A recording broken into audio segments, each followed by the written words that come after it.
The old amyloid beta hypothesis is failing us, right? There's new innovative ways of looking at Alzheimer's, dementia as brain inflammation, right? But how do we measure that? My patient's not going to say, I have inflammation going in my body unless we actually measure them. That's right. So we're actually, as practitioners, just catching up where the field already is. And that's what I'm finding very exciting is that with this podcast, what we're trying to do is have real, authentic discourse. Dr. Latif, it's great to have you here today. Great to be here. I've been looking forward to doing this one with you. As you know, had talked about, we are having our podcast this year. It's called Treatment Redefined. And really the objective is to have thought leaders that are really pushing the envelope on treatment and the addiction and mental health category and trying to have good, authentic conversation around this subject, which is a big subject in our country. So for the guests that are listening, you are Enterhealth's Chief Medical Officer. Maybe just give people just a touch of your background, just your education, your training, a little bit of your history prior to joining us. Yeah, sure. No, glad to be here. I'm excited because I think these are important, timely conversations. And what's interesting for me as a physician is it's our patients who are leading these conversations. That's right. And not so much the medicine field. And I think that's how medicine should be. So by way of background, I'm a board-certified psychiatrist, certified in adult and geriatric psychiatry and addiction medicine, and also a distinguished fellow of the American Psychiatric Association. And I mention these things to highlight the level of background training, but that training really doesn't translate into clinical practice. What really translates into clinical practice is what our patients have taught us and the art of listening, truly listening to our patients that informs the way you practice. And we're going to be talking a little bit about this today as we go along. Yes, actually, I think that's a great point that you just made, which is you can have all the training and education in the world, but until you actually go in to the arena and get the experience and get the feedback, that's where the real learning and understanding comes from. Great. Well, let's jump into a few things. So you serve as our Chief Medical Officer. You've served in a variety of capacities prior to joining us. You have an outpatient program just north of here, the Noesis Clinic. And so just with your history and of working in a variety of different areas, maybe just give people a feel for why did you decide to jump on our train and go on this journey with us? Yeah, no, absolutely. So one of the things I've been involved over the last 15 years is co-founding, developing, and expanding nationally programs that are evidence-based for our active duty service members and veterans, where in our civilian hospital systems, we would receive those patients and help them in their path to recovery. And oftentimes the clinical need was co-occurring disorders, trauma combined with addiction. And there's a special training and skill set that's needed to merge both of those things together. Yep. And what I found was that we could have really experienced clinicians who do trauma work very well, but they don't feel comfortable in understanding what phase of recovery or relapse is their patient in. Or vice versa, some really good addiction therapists who are not trauma-informed or trauma-trained, and in that gap, our patients were suffering. So it was incredibly rewarding over the last 15 years to develop and build those programs. And part of that program development as the National Medical Director was training psychiatrists, nursing staff, therapists into culturally informed, evidence-based care. And something interesting started happening after COVID that started to hear the language of trauma, not so much from our patients, but also from our clinicians. This concept of burnout started to become pervasive that was well known in this field, but a new angle started to come in of the construct of moral injury. So it wasn't just about, is it the seed or is it the soil, the environment within which practitioners were practicing. And what I saw a shift over the last decade plus was that there was a hyper growth mindset in managed care where corporate practice of medicine, the thin veneer was starting to crack. That's right. And that was directly translating into poor patient outcomes, but also clinicians were losing their soul, their why of practicing medicine. They were just becoming data clerks on here's a symptom, what is the billable code, what will managed care prior authorize and allow me to practice. And the outcomes are very much driven to the bottom line. So it started to become profits over patients. And I want to be clear, I'm not suggesting that corporate healthcare is not good. But some of the background and the culture that came from venture capital, where you want a hockey stick return on things, and their ethos is build fast and break things. Well, these are human beings. These are lives that are coming to us, entrusting us with an opinion, asking us for hope in recovery. And it started becoming very constraining, that practice of practice of medicine. No, I completely understand where you're coming from. And when you and I had a chance to meet for the first time, this was some of the dialogue that we have. And I've always been a big believer that how you start things and how you set things up is going to dictate a lot of future decisions downstream. And there's lots of different business models and lots of different industries. Healthcare is a big part of our economy, but it's also something that's very personal and I think needs to be handled with care, no pun intended, but it really does.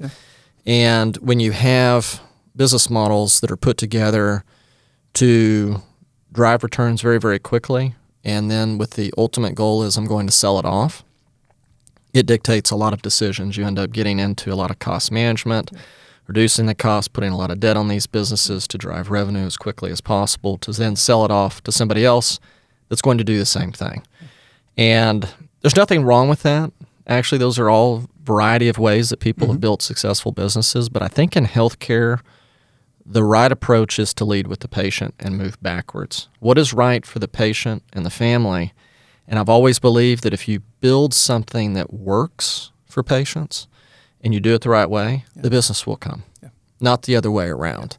And so when we started Enterhealth, like I had told you when we first met, it was very humble beginnings. And we built something for the community. And we realized that there was a huge need out there of people suffering with addiction and mental health. How do we do this differently? How do we do it better? And that's been our tagline for 17 years, a better way to recover. Now, we don't have all the answers, but we are on a hungry march to try to incorporate all things that are credible, evidence-informed, and bring them to the practice of addiction and mental health. I think it's the right way to do it. So Enterhealth, you joining us, we're a treatment program. Lots of different places that you can go to get addiction help, mental health help. You can go to your psychiatrist one-on-one. You can go to a therapist one-on-one. You can go to a inpatient acute care hospital, probably spend 5 to 7 days. Then you're typically bounced right out to an outpatient program. We were a little bit different, I think, in the market. We're primarily a residential treatment program with a outpatient center of excellence that can be a place of entry, but also a place to continue the care once you've completed treatment. So when we came into this field, we realized that addiction is a complex issue. It's not something that's acute that you can get over in a quick period of time. Matter of fact, I think I remember back, I'm trying to remember the Surgeon General's report, it might have been right around 2016, 17-ish, talking about really what's the right way to treat addiction. And it showed that you really need 2 to 3 years to achieve the right rates of recidivism compared to other chronic issues, other chronic things that people suffer from. And as I read through the report, I thought, gosh, this makes so much sense because it's actually the approach we've tried to take, but why isn't this implemented? A lot of it has to do, I think, with incongruency around what payers are willing to pay for versus really what the patients need to get better. We'll hit on some of that here a little bit later today. But in going through and putting Enterhealth together, one of the things we realized, it is complex. It requires a multitude of different disciplines to come together. You've got therapy, very, very important. It's probably the one area that patients spend the most time doing. Individual therapy, working with families. Families are absolutely essential to helping patients get better. Yeah. You've got sorts of testing. You've got neurocognitive testing. You've got, as you know, we incorporate MERT, neuromodulation. So coming to you, psychiatry. Yeah. Psychiatrists play a role in this. So let's back up here, because a lot of these treatment programs have doctors. Yeah. Then you've got psychiatrists. So in your mind, what is the role of the psychiatrist in our treatment program? Actually, what's fascinating as I'm hearing you say this is you've actually described what integrative medicine is. And Enterhealth's been doing this, I think, even before that became a buzzword. That's right. Putting the patient at the center of it, allowing a long enough time to really have the patient at the center of their treatment plan and bringing to their care whatever is the best informed care available. So, talking with Dr. Urschel, one of the things that was impressive about Enterhealth was, even way back, Enterhealth was looking at innovative ways of medication-assisted treatment before anyone else was. That's right. Integrating Suboxone before anyone else was. And now, when I've joined these systems of care, advanced levels of transcranial magnetic stimulation. We had, I think, Dr. Miller in one of the previous podcasts. That's right. Who speaks really well on that. I would encourage listeners to take a look at that podcast. But also coming back to root cause analysis, right? So where I feel the role and the importance of psychiatrists is psychiatrists sit at the center of collating a lot of different specialties and bringing it together to have a science-based, informed treatment plan that still has soul to it, right? Because psychiatry, I think, more so than any other medical specialty, is truly the merging of both science and soul. I agree. Right? So Dr. William Osler, one of the giants of medicine, he has a quote, we'll see if we can put it in the show notes, where the practice of medicine is truly an art, and it's a calling. And it's a calling that actually tests your heart as much as your brain. That's right. And the day we forget that, then our patients are just data points. I completely agree with this. Yeah. I'm going to just share a little insight. I was meeting with a dear friend this past weekend. We were together. He's an ER physician trained in integrative medicine, and we were talking about just the evolution of different training with different doctors. And what he and I were talking about was kind of rheumatology and psychiatry, and how over time with the way the system has kind of evolved, we've got real narrow and deep, but we're narrow. Yeah. And we're becoming, if we're not careful, you talk about the art, because I want to hit on that, because I really think in there is an art, but it's also critical thinking. Yes. And if we're not careful, we're going to dumb these different disciplines down to really process and protocols. Yes. So I feel like your role within a treatment system, you have the opportunity to practice the art of medicine with the time that you have and the critical thinking that you presumably went to med school to do. Yeah. And one of the things is that I'm personally enjoying as a clinician and discussing this with the team over there is that it's giving a space to innovate, right? It's that the more you learn, the more you know, how less you know, right? And there's not enough time for that mental capacity to be even curious about, has the medical science caught up with what I learned in med school 20 plus years ago? Actually, a little bit more than that, right? Yep. So this is a place where we can pause, grow with our patients. And one of the dirty secrets, I think, about our current healthcare system is the word evidence-based, as if that is the ultimate litmus test of what we can provide care to our patients. That's right. There's actually very compelling data that over the last decade, we have been training a cohort of medical students and and residents based on research that more than 80% is just funded for drugs and devices. So if that's all our current crop of doctors know, that's all that's in their toolbox. That's right. Right? And we're talking about biomarkers, right? We're talking about, but I would argue an interesting point. The first biomarker when we're sitting across with our patient is the story they're telling us, right? Agreed. And if we don't listen to our patients, if I could have this elegant analysis of a deep dive into my patient's genomic SNPs, but how do I translate it into the person sitting in front of me? And that's what patients have been lacking. They're tired of prescription roulette, right? And they're trained implicitly in our healthcare system that by the time I've stopped seeing my therapist and I've gone to my psychiatrist, the only value of my psychiatrist is a glorified pharmacist. That's right. Well, one of my patients got me this big old ugly orange bumper sticker a long time ago that said, "Lord, help me be the person my psychiatrist medicates me to be." Right? And I talked to colleagues and they've forgotten that they're trained in therapy. They're trained in psychosocial assessments. They're trained in trauma-informed treatment, right? The seminal work, that book, The Body Keeps a Score. I would argue that in addiction medicine and addiction psychiatry, that's the one place where you cannot ignore the medicine, the brain science and the body science, right? Because psychiatry has been treating the brain as if it's floating object that's not connected to the body. And there's a lot of key essential elements that are micronutrients that are not being absorbed because of gut inflammation, or there might be genetic variances in how they metabolize things or how they produce essential amino acids, how they produce essential neurotransmitters.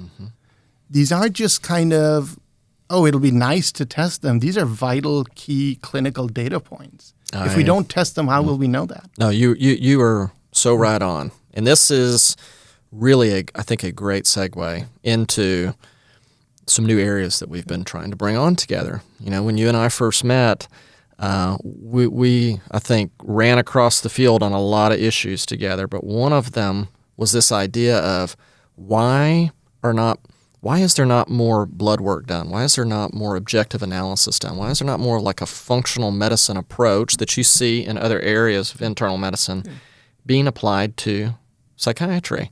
There's different nomenclature around it: functional medicine, functional psychiatry, integrative psychiatry, precision psychiatry.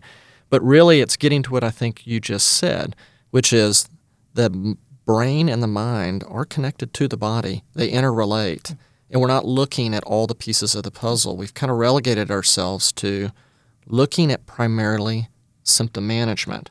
Maybe it's a result of the time that we have or the training that we've sent a lot of our medical students through. But it's time for this area to move because at the end of the day, the results speak for themselves. Patients don't get much better under the traditional way of doing this. Yeah. So it's time to evolve. Yeah. So this area, functional psychiatry, you and I teed up last fall, and we had a chance to I learned a lot from you because I'm not a medical doctor, but I shared a lot of the ideas that I had around why I think we should look at these things. And we had a chance to meet a really interesting man named Dr. James Greenblatt, which I think is one of the foremost leaders in functional psychiatry.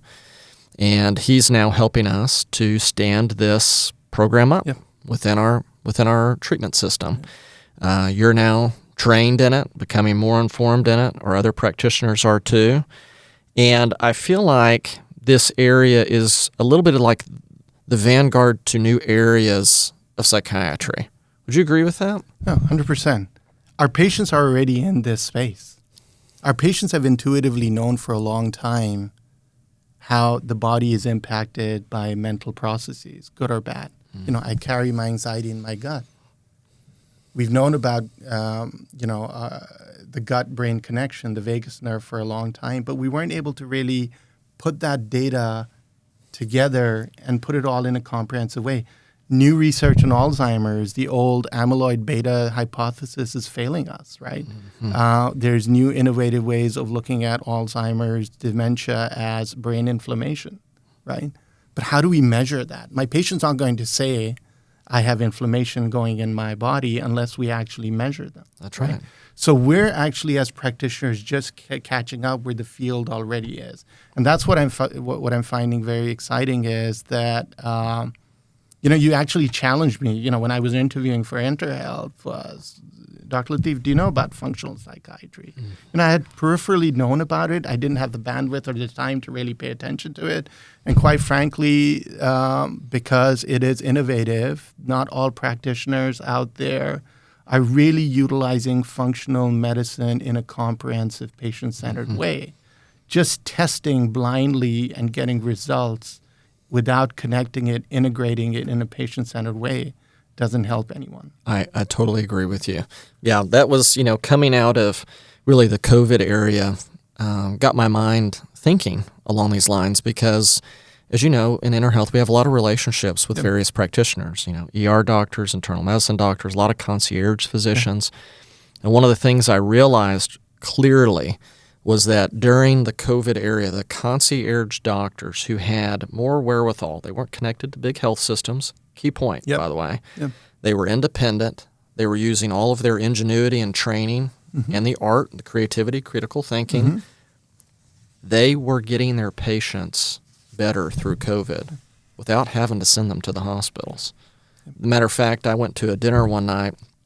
It was probably 3 months into COVID, and was sitting there with a group of some of the leading concierge doctors that we know, and they looked me right in the eye and said, the last thing you should do is go to a hospital. This is an outpatient illness. You can treat it as such. And the issue was get the inflammatory effect under control. These inflammatory markers, these cytokine inflammation markers, get them under control early. Let the body rid the virus. You'll be fine. Problem is so much protocol found its way through the health system. You get it too far downstream, particularly with people that maybe are compromised to an extent, they're done. So that was the impetus for thinking, okay, people that have access to this type of thinking, their health is going to be better because these people are practicing much more objectively. They're running tests that your normal PCP will not run. They actually spend time with you. Not just time with you, they spend time thinking about your labs, thinking about what you told me, putting it together. The time that you spend critically thinking through things is absolutely essential, and I think it's missing in psychiatry today. It is. I tell people I don't run a Walmart practice, even though Walmart's a 500 Fortune company, right? 15-minute med checks is not what I went to med school for. Interestingly, when I was driving up here today, I was thinking about, how I've arrived to this place. And when I look back, there's so much kind of points that just make sense in a culmination that I wouldn't even have had the thought to approach clinical care in this way 10 years ago. So fascinating thing that came to me was my father, who passed away a couple of years ago, he was a retired psychiatrist, but his original training was in surgery. So marrying that hardcore body science with the art of understanding was something that you really had to be intentional and think about to arrive in that place, right? So the time to actually synthesize and collect all of these data points really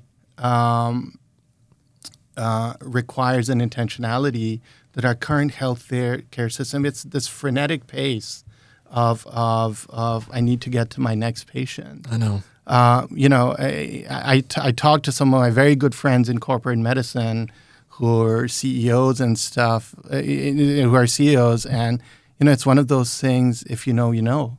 That's right. Our ethos in medical school is primum non nocere. First, do no harm. Right. Why have we forgotten that, right? Bringing that forward to today in functional medicine, functional psychiatry, addiction 3.0, is you have to have that. You cannot ignore the core foundational science to be able to separate what's good versus what's harmful for the patient. That's right. You know, one of my professors in med school said, being a nice doctor is optional. Being a competent one is not, right? So you have to balance both things. That's right. And I think I keep bringing back to when patients arrive to us with co-occurring diagnoses, we have to look beyond where their life got interrupted in their functional experiences. And currently standard of care is get them a medical detox in 7 days, and then 30 meetings in 30 days and an outpatient program. That's right. And it's almost like we've lowered our goal for treatment, lowered our standards on, we're doing a pretty good job if we just got them back to the point where their life was interrupted. Well, my challenge is, why can we not get them to a path of recovery where they're thriving? I agree. Right? If anything, that incident of their relapse was actually a point of inflection in their life to the better. That's right. Right? But we have to then meet the patient and help them see that hope beyond it in a way where they're not only feeling heard, but they're coming to clinical professionals for a competent, authoritative opinion. That's right. Right? Our patients are informed. I've had patients who've chat GPT'd me within 2 sessions, and we've had some really good conversations about that. How do you synthesize all the information out there and say, no, for you, with your lived experience, with these biomarkers, with this genetic variation, with these trauma-informed understandings of your life, how do we create a customized treatment plan that is innovative, right? How do we not just use medications, but more precision medicine, right? That's right. 30% of the general population has genetic variations in their liver that will impact in one way or another how they'll metabolize the medicine pharmacokinetically and how it will get to your brain pharmacodynamically. Why is that not standard of care? I don't understand that. Yeah. But things like what you just said, most people don't understand. Yeah. But the analysis, the objective testing is not done in order to arrive at those conclusions. Simple things, right? So things, and what's interesting as I'm learning about this is all of these data points are sitting out on a shelf here and in a book there and in a case study there. Right. We really need to kind of bring that together in a comprehensive way.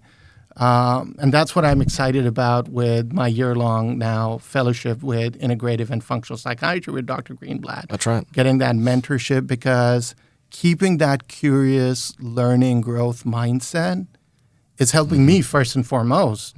And then I'm able to better help my patients. I completely agree. And I feel like in pretty much any line of work, having that healthy sense of curiosity is really important. But I think in our space, there is so much room to still learn. So I love the fact that we're on this journey together.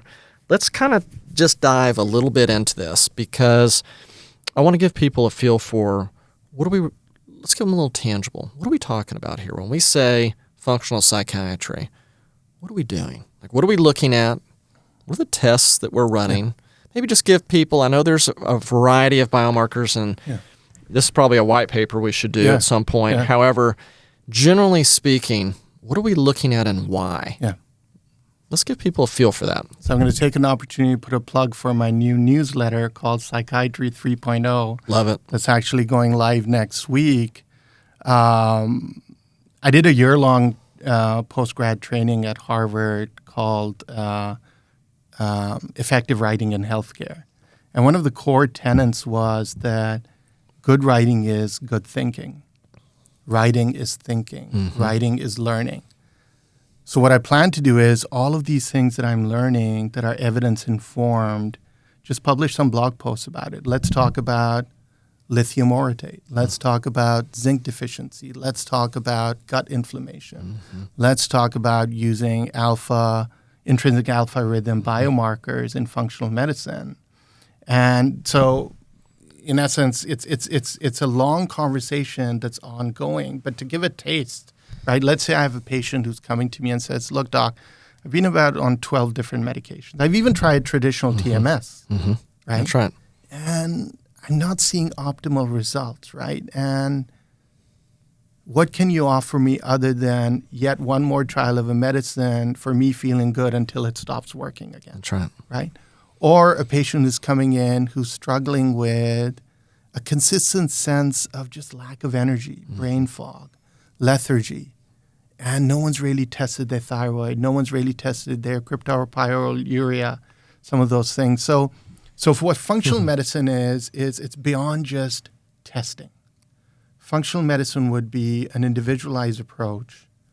Functional psychiatry would be an individualized approach where we first do a little bit more detailed, deep dive into their lived experience, their history, but also their generational history, going back a few generations.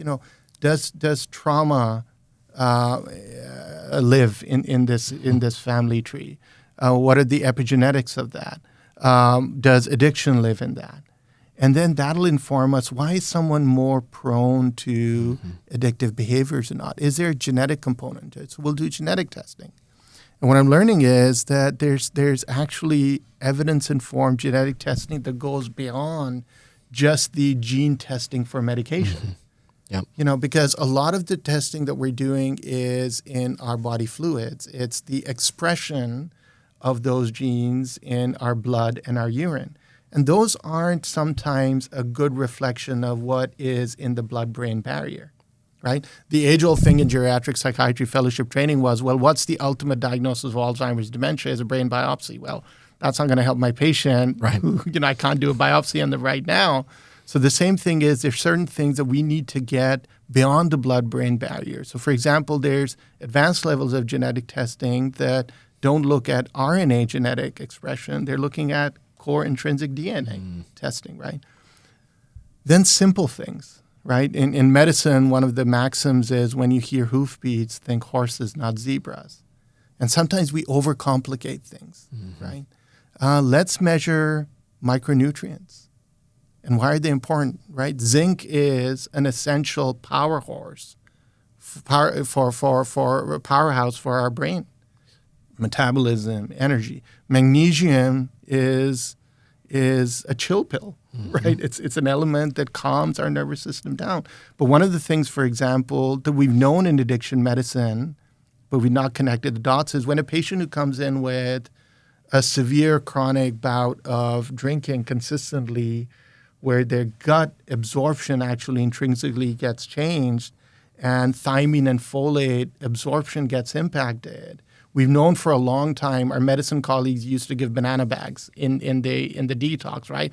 They're putting those essential elements missing, because if we don't do that, the lower posterior column in your spinal cord is so impacted that you start seeing the impact of chronic alcoholism in a very neurological way, right?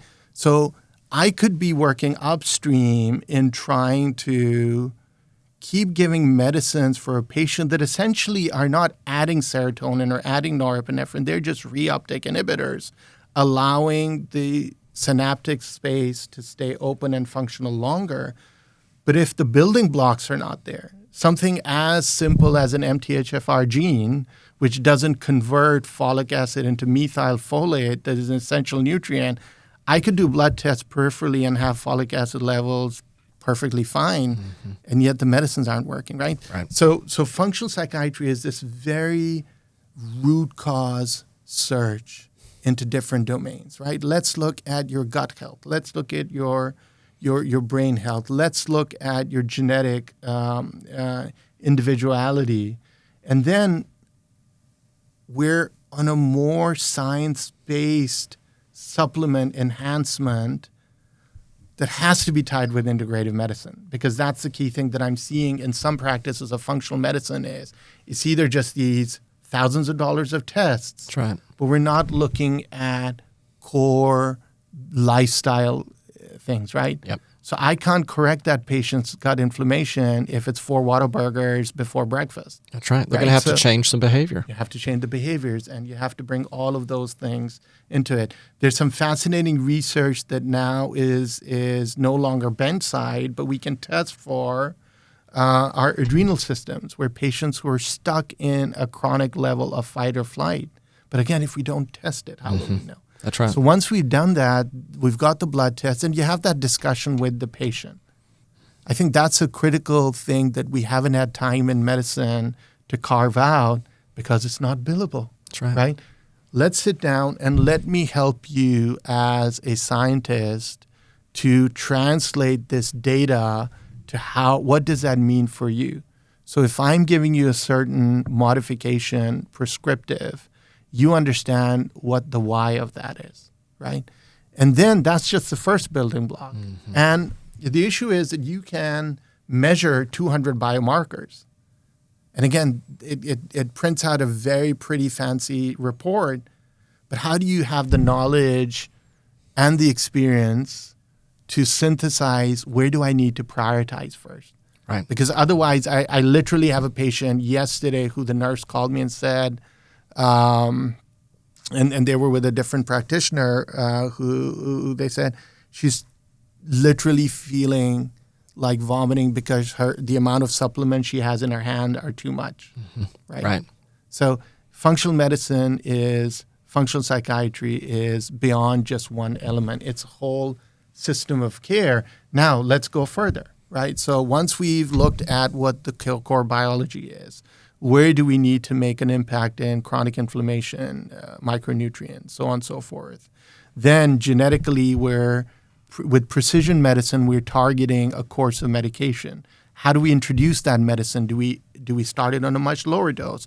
Do we not give up on it because they're slow metabolizers, right? That's just the medicine piece. Mm-hmm. But then how do we now bear upon interventional psychiatry into this, right? Yep. We just don't look at TMS as one size fits all, right? We individualize biomarkers for that patient using their intrinsic alpha waves. And then we facilitate a better dialed-in treatment. And now imagine what's happening to the patient. The patient's neurochemistry, brain plasticity, gut availability of nutrients, lifestyle modification, trauma-informed, evidence-based treatment is happening, smart recovery, evidence-based recovery tools are happening. And you're surrounding the patient at Enterhealth with all of these. You're bearing upon the patient everything the best of science tells us, and even beyond. I agree.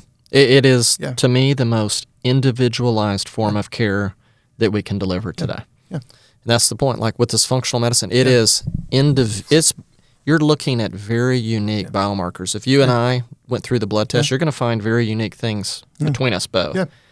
And then you come in, assess, analyze with all the other assessments that you've done, you put a treatment plan together. Yeah. So give me a feel for, since we've been doing this, what are, just generally speaking, are we seeing some interesting things in the testing with our patients? Because our patients have been using, they use substances, they have underlying dual disorder issues that is very common in our space. But what are you seeing? What are there some unique biomarkers, some repetition, some consistency in some areas that you're like, this is pretty interesting? Yeah. So even just on early testing, so one of the things I'm excited is over the course of this year, we're going to be collecting different data points. And with this framework, looking curiously at patterns. Are we seeing beyond the general population certain labs that are abnormal that might be correlated with an increased risk of propensity towards addiction or an increased risk towards a protracted level of mental health issues, as well as a brittle path in recovery and relapse? Yep. So looking at the core essentials, beyond thyroid testing, looking at thyroid antibodies, looking at vitamins, looking at minerals. Yep. There's an interesting test, cryptopyroluria, that was researched many decades ago. And again, there wasn't funding, so it was put to the side. And it's fascinating because some people genetically express this more than others. And what happens is that when cryptopyrrole is excreted in the urine, it is leaching vitamin B6 and zinc with it. So patients are in a deficit state. And the solution is elegantly simple, right? You look at the test, you see that clearly evidence-based objectively, this patient is standards of degree deviated from the normal ranges in the general population, let's start introducing those things. So what we're seeing early on in treatment is patients' general sense of well-being. Mm-hmm. I'm sleeping better. My brain fog is better. My post-acute withdrawals are better. Mm-hmm. I'm quickly able to get engaged in therapy better. Hey, doc, can I get off of the detox unit so I can get back into the therapy place and stuff?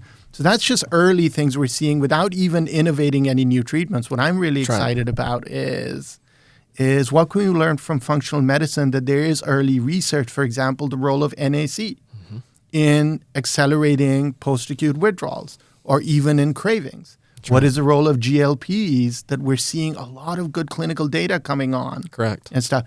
And we don't want to jump the gun. Yep.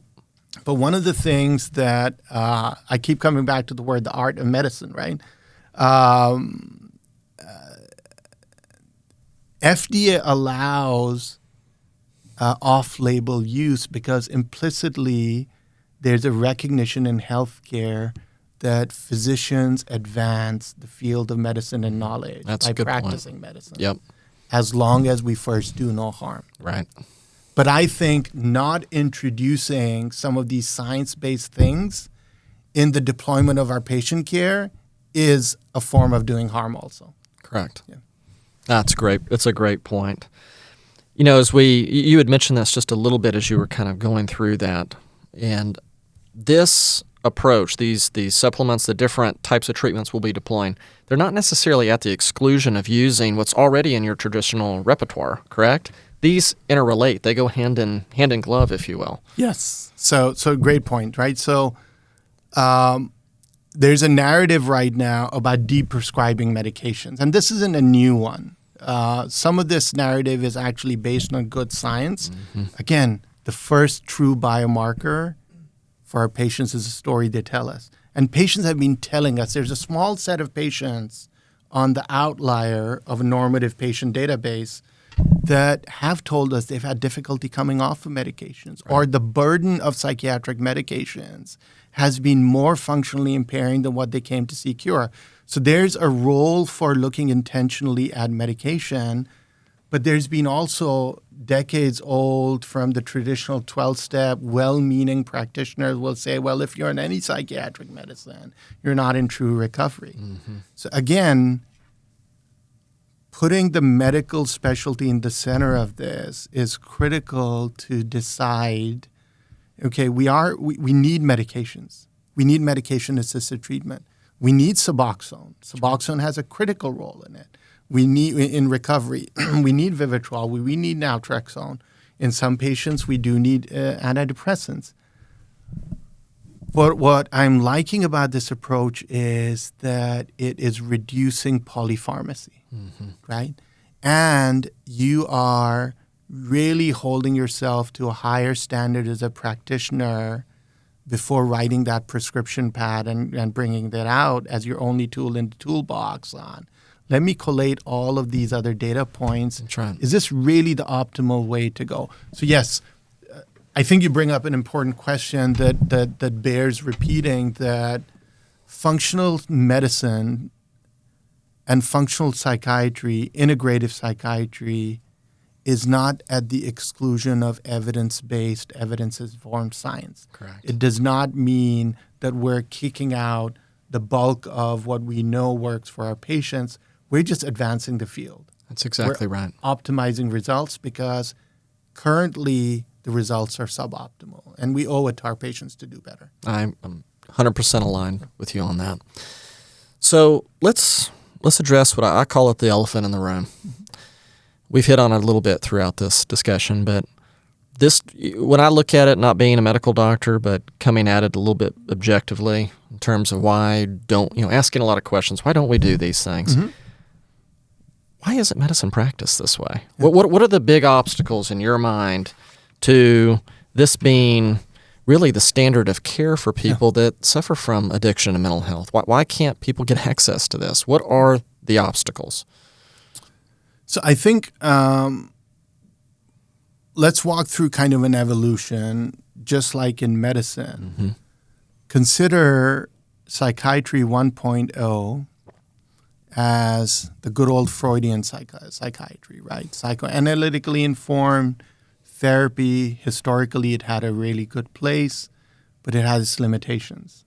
Then psychiatry evolved into psychiatry 2.0, which is we started to use biological interventions. We started to look at the neurotransmitter paradigm, which has been failing us, right? Because it's incredibly reductive, right? That this is just a measure of one of my pet peeves is when I hear the word chemical imbalance, right? As if you could reduce a patient's lived experience to just a little bit topping up of serotonin and they're good to go. So psychiatry 2.0 is introducing biological interventions, but even ECT, even TMS. And interestingly, Dr. Nolan, who pioneered the SAINT protocol in TMS, which is more advanced, multiple sessions during the day. I was reading in one of his blogs, or he had shared the verbiage psychiatry 3.0 as advanced TMS. But the way I'm interpreting it, that is still psychiatry 2.5, right? Because we're pushing the envelope necessarily and rightfully so, but it's still a biological intervention. Yep. Truly to arrive at, how Dr. Greenblatt describes it, psychiatry redefined, or how you kind of challenge, let's reimagine, rethink the delivery of mental health and addiction care. So I think psychiatry 3.0, I would argue, is when you're truly bringing all of these things together. I agree. Right? Now, why and what have been the barriers? That would be a whole other podcast. But some of the things we talked about, right? Our systems of care have guardrails around it for multiple reasons that at times don't put the patient or the outcomes, true outcomes, not performative outcomes, right? Net promoter scores and this and that anyone can gain. But actually, is my patient getting better or not? Right. We're not putting them at the center of it. So our healthcare systems, our education, our training, right? I mean, the amount of core biochemistry, psychology, physiology and pathophysiology. My son in his grad school is learning about, things about intraneuronal processes that I didn't know. So is our curriculum in medical science keeping up with these advances or not? Are we limiting and part of this is actually medical legal too, actually. Interestingly, there are well-intentioned, curious physicians out there who are worried about what is restrictively defined as standard of care, right? So there's multiple domains to it. Healthcare system, what is going to be prior authorized, right? What is considered, the ultimate the ultimate irony is the word medically necessary, where everyone but a medical physician is making a determination of That's that, right. So I think those are some of the things. But also there's an acceleration in brain science outside of the medical field too. Just imagine, I'm curious to learn, we've now arrived upon, as I mentioned earlier, the dementia and Alzheimer's, there's a correlation with inflammation. That is just a software issue. Yep. What about a hardware issue where now we actually have, both me and you, microplastics in our brain? That's right. I mean, do we wait for rigorous double-blind clinical control studies with someone's brain biopsy to tell us what to do? Or do we start looking at root cause analysis? I think you start looking at root cause analysis and unleash the art of medicine. These folks like yourself, they've gone through a lot of training. They're very smart. Let them practice their craft. Get away from the process and the protocols. Let them practice the art of medicine. Yeah. And I think good outcomes will flow from that. I truly think our patients are going to be the better for it. I agree with you. Well, as we kind of wind up here, what do you just in your mind, as you look out here over the next 3, 4, 5 years as we're on this journey together, do you see some particular areas in your mind that you're kind of keeping an eye on that you think might show some promise? You hit a little bit on it with the GLP-1s. Are there other things that you say, look, we're maybe we're not quite there yet, but I want to keep an eye on this because they may be evidence-informed practices we might want to integrate in? So I think AI in healthcare is really going to be interesting. I was part of a startup venture program in mental health, and there was a colleague in there who had a startup that was looking at vocal biomarkers that are early predictors for depression and suicide. I mean, that's just like science fiction out there, right? But they were able to demonstrate a model where data could analyze that catch in your voice, that change in the inflection, a change in the content of your thought narrative, and pick up that data, that signal from the noise much better.